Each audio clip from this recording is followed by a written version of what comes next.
El proyecto que presento en Transit se llama No habrá lugar allí para ninguno. Surge de un verso de la poeta extremeña Dulce Chacón y bueno, surge a raíz de que me voy a vivir a Bilbao y encuentro a muchas personas que tienen procedencia de Extremadura, ¿no? Sus padres, sus abuelos, etcétera.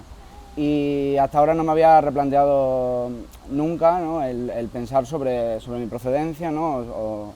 o pensar sobre mi contexto, ¿no? como es Extremadura. Y bueno, surge a raíz de ese verso, de no habrá lugar allí para ninguno, y es como realmente, bueno, de alguna forma no hay lugar, ¿no? para nosotros los artistas en Extremadura, y pensar también mi situación desde de estar fuera, ¿no? de Extremadura, y cuál es la imagen que se ha construido, cuál es la historia que se ha construido y cuál es la historia que he aprendido, ¿no? de Extremadura. Trabajo principalmente con archivos, con material encontrado o material buscado, y bueno, se ha ido generando a raíz de encontrar estos archivos. Y lo que más me ha interesado en este periodo ha sido un proceso más de investigación, en el que me he centrado en dos historias concretas, dos historias que han permanecido al margen de la historia oficial y que he vinculado un poco a través del carnaval.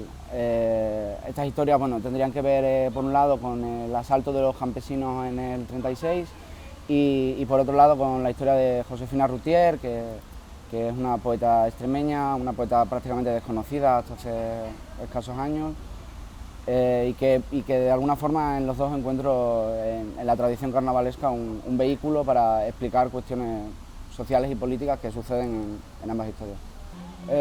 Mi primer planteamiento, desde luego, en el proyecto fue buscar cómo se ha construido el imaginario y desde dónde se construye el imaginario. Y desde luego el cine es un productor de ideologías y es un productor de imaginarios, desde luego. Y en ese caso me centré, bueno, en dos películas, quizá por ser las más icónicas y las más conocidas a este respecto, como son Las Urdes de Buñuel y por otro lado Los Santos Inocentes, ¿no? La película de Mario Camus. Y desde luego en ambos casos se produce una imagen que además se repite o que es constante, en el que el sujeto extremeño es siempre precario, es siempre en un papel de víctima, en un papel incluso de resignación de su propio destino. Siempre, si no es el precario y el sujeto oprimido, es el migrante que tiene que exiliarse de su tierra. Y a través del proyecto lo que me interesa es buscar esas otras historias que no han sido contadas, que aporten otra imagen, una imagen de resistencia, ¿no? En cuanto a cómo se nos ha contado la historia y cuál es la imagen que hay de Extremadura.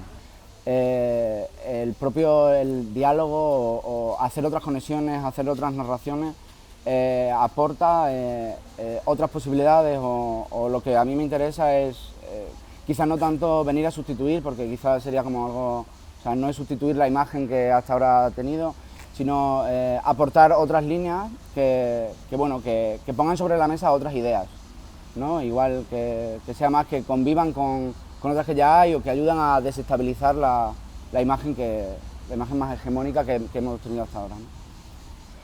Pero más allá de cómo nos ven, yo creo que la preocupación en mi proyecto también es cómo se han escondido, cómo se han soterrado otras historias que son desconocidas, ¿no? Y lo que al final resulta de mi trabajo es de qué forma nos relacionamos con los espacios, de qué forma entendemos y habitamos espacios y contextos. Bueno, a la hora de trabajar me influyen diferentes cosas y también depende del proyecto. Si bien estoy bastante influido normalmente por la literatura o por la poesía, también el cine o la historia suelen ser como puntos fuertes en mi proyecto, ¿no? A los que sí que recurro con bastante frecuencia. Bueno, In Transit para mí es como un sitio para encontrarnos, ¿no? Al final. Mi interés principal es ese, ¿no? Es un sitio donde encontrarnos, donde dialogar, donde contrastar tu proyecto con otras formas de hacer, con otras maneras de proceder, de entender las prácticas.